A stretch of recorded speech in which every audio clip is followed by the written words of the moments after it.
Hello everyone, welcome to logic skill foundation. आज का हमारा टॉपिक है classification of vehicle on the basis of load और wheel. है ना। अलग अलग हम लोग फ्रंट व्हील ड्राइव क्या होता है, रेयर व्हील ड्राइव क्या होता है, चेसिस, है ना, ये सब के बारे में डिटेल्स में हम लोग पढ़ेंगे। चलिए आगे देखते हैं हम लोग। पहले देखते हैं कि explain the automobile chassis. Automobile chassis क्या होता है ना। कंपोनेंट, ऑटोमोबाइल का कंपोनेंट है पावर यूनिट, जहां से हमें पावर मिलेगा। ट्रांसमिशन सिस्टम, जो इंजन से पावर मिल रहा है उसे चक्का तक कैसे पहुंचाया जाएगा, वो ट्रांसमिशन सिस्टम होगा। बेसिक स्ट्रक्चर, है ना। उसके बाद कंट्रोल, कंट्रोल मतलब गाड़ी को अगर हमको कंट्रोल करना है तो उसके लिए क्या चाहिए, ब्रेकिंग सिस्टम, ताकि गाड़ी को रोक सके, है ना, या उसकी गति को कम कर सके। स्टीयरिंग सिस्टम, किसी दिशा में मोड़ना है तो स्टीयरिंग सिस्टम का इस्तेमाल करेंगे। ऑक्सिलरी और सुपर स्ट्रक्चर। बेसिक स्ट्रक्चर में क्या क्या आता है, फ्रेम, सस्पेंशन सिस्टम, एक्सेल और व्हील। इस सब के बारे में हम लोग डिटेल्स में पढ़ते हैं। अगर एक ऑटोमोबाइल को क्लासिफाई करें, है ना, उसको कैपेसिटी के अनुसार से HMB और LMB बोलते हैं। LMB मतलब लाइट मोटर व्हीकल और HMB मतलब हेवी मोटर व्हीकल। हमारा लाइसेंस भी बनता है तो उसी तरीके से बनता है। लाइट मोटर व्हीकल के लिए बन रहा है या हेवी मोटर व्हीकल के लिए बन रहा है ना। पावर के अनुसार से करेंगे तो petrol engine, diesel engine, gas, diesel engine car है, पेट्रोल इंजन कार है, गैस से चलने वाला कार है या इलेक्ट्रिक कार है ना। यूज के अनुसार से देखेंगे तो कार, बस, ट्रक, मोटरसाइकिल, ये सब भी जैसा हम इस्तेमाल कर रहे हैं उसके अनुसार से। अगर व्हील्स के अनुसार से करेंगे तो 2 चक्के गाड़ी, 3 चक्के गाड़ी, टेम्पू हो गया, 4 चक्का कार हो गया या बस हो गया, 6 चक्का ट्रक, बस, ये सब हो गया, है ना। मेक मतलब कंपनी, अगर अलग अलग कंपनी करेंगे तो हम Bajaj, Vespa, hero, Honda, Maruti, है ना, ह्यूंडई, ये सब बहुत सारे कंपनी है, वो चीज हो गया। ड्राइव से करेंगे तो लेफ्ट हैंड ड्राइव और राइट हैंड ड्राइव। तो लेफ्ट हैंड ड्राइव आपका विदेशों में चलता है ना, और हमारे इंडिया में राइट हैंड ड्राइव ही चलता है। ट्रांसमिशन सिस्टम, ट्रांसमिशन सिस्टम मतलब जो इंजन से हमारा पावर चक्कर तक पहुंच रहा है उसमें क्या इस्तेमाल किया गया है ना। कन्वेंशनल मतलब नॉर्मल जो मैनुअल मैनुअल ट्रांसमिशन सिस्टम होता है वो इस्तेमाल किया गया है, या ऑटोमेटिक, ऑटोमेटिक गियर का सिस्टम इस्तेमाल होता है तो वो ट्रांसमिशन सिस्टम में कहलाता है, ऑटोमेटिक है ना। उसके बाद पर्पस, पर्पस होता है एक पैसेंजर मतलब आदमी को या सवारी को ढोने के लिए, और एक होता है गुड्स जो सामान को ढोने के लिए इस्तेमाल होता है। नेक्स्ट है हमारा चेचिस और फ्रेम। चेचिस किसको बोलते हैं, बॉडी का पार्ट जो पूरे ऑल ओवर गाड़ी का जितना भी वेट है उसे होल्ड करके रखता है ना। और चेचिस किस पे ये रहता है, जो चेचिस आपका एक्सेल और चक्के पे लोड दिया हुआ रहता है ना। व्हीकल बॉडी, व्हीकल बॉडी मतलब गाड़ी में लगने वाला पार्ट्स, है ना। तो आगे वाले को क्या बोलते हैं, बम्पर, है ना। ये ऊपर वाला कवर जो रहता है उसे बोलते हैं बॉनेट, है ना। मिरर, शीशा हो गया। टेल गेट, टेल गेट मतलब पीछे का दरवाजा, है ना। साइड पैनल, चक्के के पास वाला जो पैनल है वो साइड पैनल हो गया, ये गार्ड कहलाएगा, है ना। इस साइड का यहाँ पे जो पे बॉनेट के बगल में है वो गार्ड कहलाएगा। ये डोर आपका शीशा हो गया। हेडलैम्प आपका लाइट, है ना, ये इसे ग्रिल बोलते हैं। और ये आपका हो गया रेडिएटर सपोर्ट, यहाँ पे जो रहता है रेडिएटर लगा हुआ रहता है तो रेडिएटर को सपोर्ट करने के लिए ये चीज हो गया। इस टाइप से आपका चेचिस और फ्रेम होता है। नेक्स्ट है कंपोनेंट ऑफ चेचिस। चेचिस का कंपोनेंट क्या क्या होता है, तो चेचिस में कंपोनेंट होता है इंजन, ट्रांसमिशन सिस्टम जैसे कि clutch, gear box, propeller shaft, differential. नया हम लोग ट्रक जो देखते हैं ना, जो खरीद के आता है तो उसमें क्या रहता है, एक ड्राइवर के लिए बस सिर्फ सीट बना हुआ रहता है, शीशा लगा हुआ रहता है एक उसके लिए, और बाकी सब देखेंगे कि इंजन के साथ सब सब जितना पार्ट्स होता है वो चीज होता है। और उसके बाद जो मेन चेचिस होता है ना, इसपे आपका बाद में हम उसे उसका बॉडी को बनाते हैं, है ना। तो वो आपका चेसिस का भाग हो गया। कंट्रोल में आ गया जैसे ब्रेकिंग सिस्टम, स्टीयरिंग सिस्टम, ये सब चेसिस में लगा हुआ रहता है। Body structure, frame, suspension, axle, wheel, है ना, चक्का, टायर, फ्रेम, सस्पेंशन, ये सब आपका बेसिक स्ट्रक्चर में है। इलेक्ट्रिकल सिस्टम लाइट जलाने के लिए या फिर बाकी और चीजों के लिए इलेक्ट्रिकल सिस्टम का जो जरूरत पड़ता है वो चेसिस में ही लगा रहता है। रिमेनिंग जो हो गया ऑक्सिलरी और सुपर स्ट्रक्चर, उसके पीछे का जो बॉडी बनाते हैं या कुछ भी हम उसमें चेंजेस करते हैं वो ऑक्सिलरी और सुपर स्ट्रक्चर में आ जाता है। जनरल कंसिडरेशन, जब चेसिस बनाते हैं तो हमको क्या कंसिडरेशन करना है ना? तो जो बॉडी बना रहे हैं कोई व्हीकल का, तो कुछ कुछ रिक्वायरमेंट होता है ना? बॉडी शुड बी लाइट, मतलब बॉडी हल्का होना चाहिए, और उस चेसिस में कम से कम कंपोनेंट लगने चाहिए, है ना, ताकि वो हल्का हो सके, है ना? उसमें पैसेंजर के लिए या लगेज के लिए ज्यादा से ज्यादा जगह हो, है ना? अगर पैसेंजर ढोने के लिए है तो उसमें पैसेंजर के बैठने के भी जगह बहुत ज्यादा होना चाहिए। लगेज अगर वो इस्तेमाल हो रहा है लगेज ढोने के लिए, तो लगेज के लिए भी ज्यादा सामान जगह होना चाहिए, है ना? उसके बाद जब वो गाड़ी चल रहा है उसमें बहुत कम वाइब्रेशन होना चाहिए, है ना? कंपन बहुत कम होना चाहिए, है ना?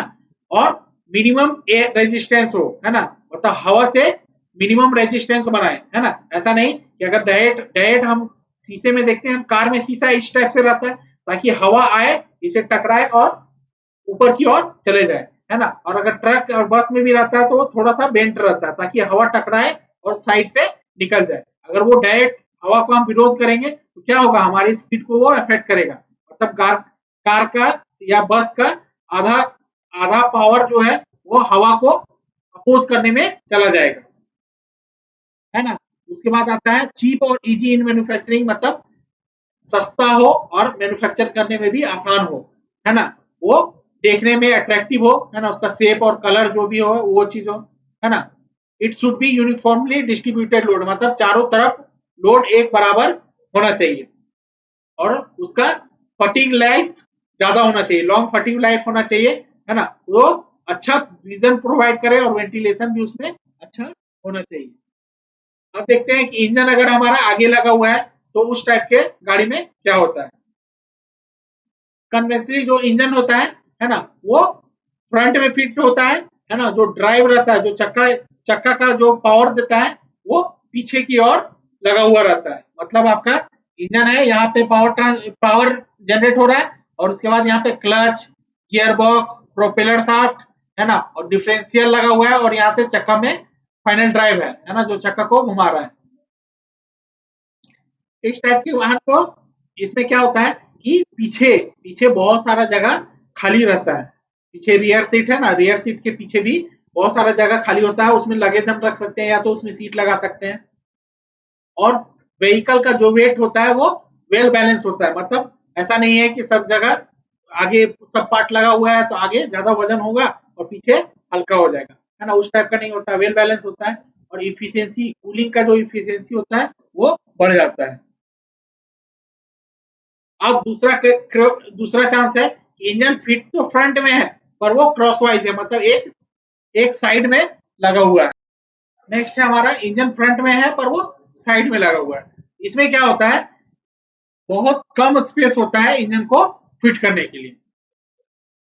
तो इस टाइप के इंजन में सभी ज्यादातर पार्ट्स, है ना, आगे ही लगे रहते हैं, है ना? वो बहुत कम स्पेस बचता है एक इंजन को अकोमोडेट करने के लिए, एक इंजन को लगाने के लिए, है ना? ज्यादातर पार्ट सभी आगे लगे हुए रहते हैं, डिजाइन ज्यादा कॉम्प्लिकेटेड होता है ना? पिछला वाला में क्या पढ़े थे, इंजन आगे लगा हुआ है पर उसके अलावे फिर बाकी जितना भी पार्ट है वो पीछे लगा हुआ है ना? तो उसमें वेल डिस्ट्रीब्यूटेड है ना? और इसमें क्या है, इसमें सभी कुछ आगे लगा हुआ है ना? जैसे कि यहाँ पे हम लोग देख रहे हैं, ये इंजन है, इंजन से रिलेटेड इंजन के पास ही आपका गियर बॉक्स, क्लच, डिफरेंशियल, सब कुछ एक साइड में ही लगा हुआ रहता है ना? तो वहीं पे लगा हुआ रहता है, तो उससे क्या होता है कि ये पार्ट बहुत ज्यादा हेविली डेंस हो जाता है, अकोमोडेट हो जाता है, मतलब सभी पार्ट्स एक जगह पे ही लगे रहते हैं, इसमें ज्यादा स्पेस नहीं होता है कोई भी एसेसरीज को आगे में लगाने के लिए। नेक्स्ट है हमारा इंजन फिटेड एट बैक, मतलब इंजन पीछे फिट किया हुआ है। उसमें क्या होता है, अगर पीछे लगा हुआ है तो उससे क्या होता है, एक प्रोपेलर शाफ्ट का हमको झंझट खत्म हो जाता है ना? पीछे है और पीछे के चक्कर में हमारा पावर ट्रांसमिशन होता है, प्रोपेलर शाफ्ट का हमको जरूरत नहीं पड़ता है ना? और जो सेंटर ऑफ ग्रेविटी रहता है ना, वो लोअर पीछे रहता है, तो उसकी वजह से स्टेबल होता है, हमारा गाड़ी का स्टेबल ड्राइविंग होता है। कहीं पे हम चढ़ाई पे चढ़ रहे हैं तो उसमें एक नीचे से वेट रहता है, तो वो आपका कंटिन्यूअस एक एडेशन बना के रखता है, बेटर ग्रिप बना के रखता है, कहीं कोई चढ़ान में आप चढ़ रहे हैं तो। अब हो गया सेमी इंटीग्रल फ्रेम, है ना, ये फ्रेम हो गया नॉर्मल, जो चेसिस के बाद ऊपर में फ्रेम लगा हो रहता है जिसपे सारा चदरा या बॉडी जो हम जोड़ते हैं वो चीज हो गया, है ना। हाफ फ्रेम इज फिक्स्ड, है ना, आधा फ्रेम फिक्स रहता है फ्रॉम शुरुआत का एंड से, है ना, जिसमें इंजन, गियर बॉक्स और फ्रंट सस्पेंशन ये सब लगा हुआ रहता है ना। इस टाइप का एडवांटेज क्या है ना, कि अगर मान लीजिए किसी बाय चांस गाड़ी एक्सीडेंट का खतरा हो जाता है, आगे का फ्रेम को आसानी से चेंज किया जा सके या उसे रिप्लेस किया जा सके या उसे बनाना हो तो इस टाइप का फ्रेम का फिएट कार में और यूरोपियन और अमेरिकन कार में इस्तेमाल किया जाता है। वेरियस क्या क्या रिक्वायरमेंट है एक ऑटोमोबाइल चक्के को, एक जो गाड़ी में चक्का लगा हुआ रहता है उसका क्या क्या रिक्वायरमेंट है ना, वो इतना स्ट्रांग होना चाहिए कि परफॉर्म जो अब फंक्शन है, जो इतना भी ऊपर का फंक्शन बताया गया है वो चीज को, मतलब उसके ऊपर में जितना वेट है उस चीज को होल्ड कर सके और उसके साथ वो घूम सके, है ना। उसको बैलेंस बना के रखना है, स्टैटिकली और डायनेमिकली दोनों में बैलेंस बना के रखना है ना। वो जितना ज्यादा हल्का हो सकता है उतना ज्यादा हो, ताकि और उस पर लगने वाला वेट भी कम हो, है ना, इससे वो आसानी से और अच्छे से चल सकता है ना। और अगर चक्का इस टाइप से भी होना चाहिए ताकि हम उसको अगर कभी पंचर हो जाता है तो उसको रिमूव करना आसानी हो और उसे लगाना भी आसान हो, है ना। इसका जो मटेरियल है वो, है ना, ऐसा भी नहीं होना चाहिए कि एज के अनुसार से जैसे साल बीतते जा रहा है वो कमजोर होते जा रहा है ना। तो उसका मटेरियल ऐसा होना चाहिए कि जो चित्ती लगना या कोरोजन से बचा सके, ताकि उसको एक अच्छा और लंबा लाइफ मिल सके। नेक्स्ट है हमारा व्हील्स, है ना। व्हील्स का जो बेसिकली व्हील्स होता है वो स्टील का बना हुआ होता है ना। कुछ में अलॉय व्हील्स का भी इस्तेमाल किया जाता है। रीम क्या होता है, रीम आपको बोलेंगे जो लोहे का ये पार्ट है जिसके ऊपर चक्के को, टायर को हम लगाते हैं, है ना।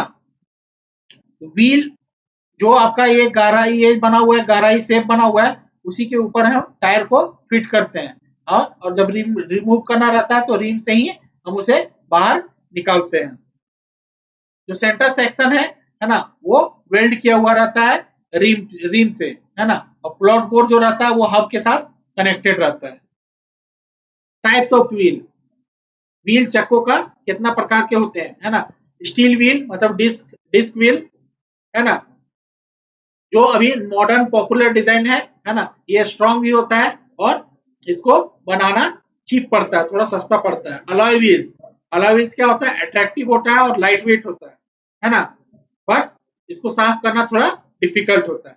स्पोक व्हील, जिसमें पहले पुराना जमाने में स्पोक टाइप का आता था ना, वो पुराने व्हीकल में आता था, है ना, और वो ट्यूबलेस टायर्स में इस्तेमाल नहीं हो सकता है ना। उसके बाद डिवाइडेड रिम मतलब रिम दो भाग में बटा हुआ रहता है और दोनों भाग बोल्ट के मदद से जुड़ा हुआ रहता है ना।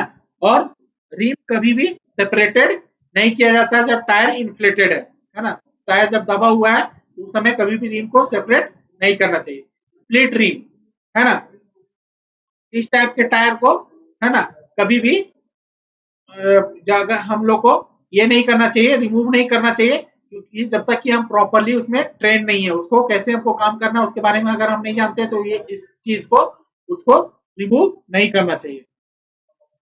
टाइप्स ऑफ एक्सेल के अनुसार से, है ना, वो हमें किस टाइप से होता है, तो रेयर एक्सेल, फ्रंट एक्सेल और स्टब एक्सेल, है ना। तो रेयर एक्सेल मतलब पीछे का एक्सेल क्या होता है, एक फुली फ्लोटिंग होता है, मतलब उसमें चारों तरफ वो फुली फ्लोट कर रहा है। सेमी फ्लोटिंग मतलब आधा फ्लोटिंग है, और 3/4 फ्लोटिंग मतलब तीन भाग का एक भाग फ्लोटिंग कर रहा है। फ्रंट एक्सेल में क्या होता है, डेड फ्रंट एक्सेल और लाइन फ्रंट एक्सेल, है ना, इस टाइप का होता है। स्टब एक्सेल में इलॉयड, रिवर्स इलॉयड, है ना, और लेमोनाइन, रिवर्स लेमोनाइन, इस टाइप का एक्सेल को इस्तेमाल किया जाता है। नेक्स्ट है हमारा rare wheel drive.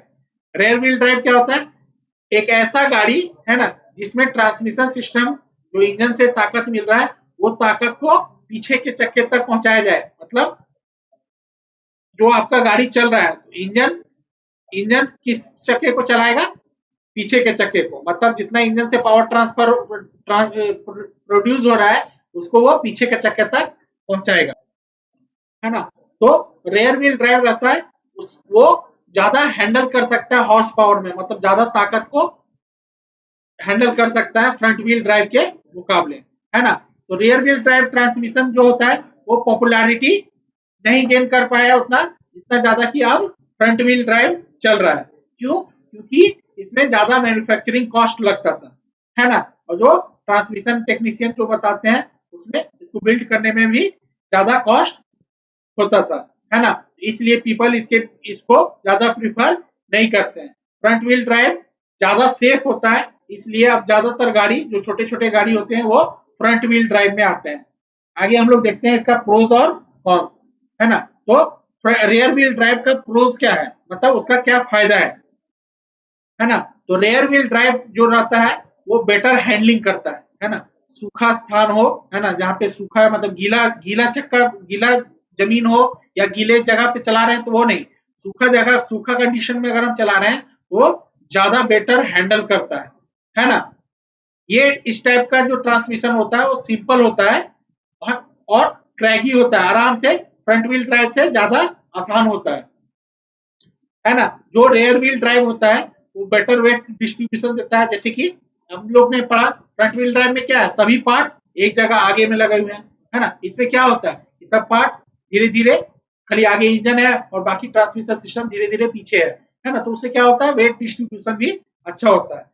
Rare wheel drive कहीं पे मोड़ना हो, है ना, और वहां पे हम ताकत के साथ तो ये कर रहे हैं, है ना, उस समय तो लोड को टो करने के समय आसान होता है और किसी चीज में मुड़ना हो तो उसमें आसान होता है। नेक्स्ट है हमारा con of rear wheel drive, उसका क्या क्या नुकसान। तो सबसे बड़ा नुकसान होता है ना, कि इसमें ट्रांसमिशन असेंबली जितना रहता है वो कॉम्प्लेक्स रहता है फ्रंट व्हील ड्राइव से, है ना। और इसको बिल्ड करने के लिए जितना भी पार्ट्स लगा हुआ है उसको बिल्ड करने के लिए ज्यादा कॉस्ट लगता है, हायर कॉस्ट लगता है ना, ज्यादा पैसा लगता है। इसमें इंटीरियर स्पेस भी कम होता है क्योंकि ज्यादातर पार्ट्स ट्रांसमिशन का पार्ट्स लगे हुए रहते हैं और वो ज्यादा स्पेस कवर कर लेते हैं पीछे तक का, है ना। तो उसकी वजह से पीछे आपका स्पेस कम होता है। और रियर व्हील ड्राइव जो होता है ना, वो टफ होता है हैंडल करने में, जहां पे या तो वो गीला सरफेस है या आईसी रोड है। आईसी रोड मतलब जहाँ पे छिलकाव ज्यादा है या बर्फ से बना हुआ रोड है, उस सब में ज्यादा बढ़िया से हैंडल नहीं कर पाता। नेक्स्ट है हमारा front wheel drive. Front wheel drive आजकल का जितना भी मॉडर्न व्हीकल है ये सब है वो फ्रंट व्हील ड्राइव इस्तेमाल करते हैं, है ना। सबसे कॉमन रीजन जो इस टाइप के ट्रांसमिशन को इस्तेमाल करना है वो सेफ्टी और इकोनॉमी है ना। सेफ्टी इसमें ज्यादा होता है ना। भले इसमें आगे आपको जगह बहुत कम होता है, आगे इंजन के पार्ट में बहुत सारे पार्ट्स लगे हुए होते हैं तो जगह बहुत कम होता है ना। फ्रंट व्हील गाड़ी को खींचता है ना, तो उसमें चक्का का घूमने का चांस बहुत कम होता है।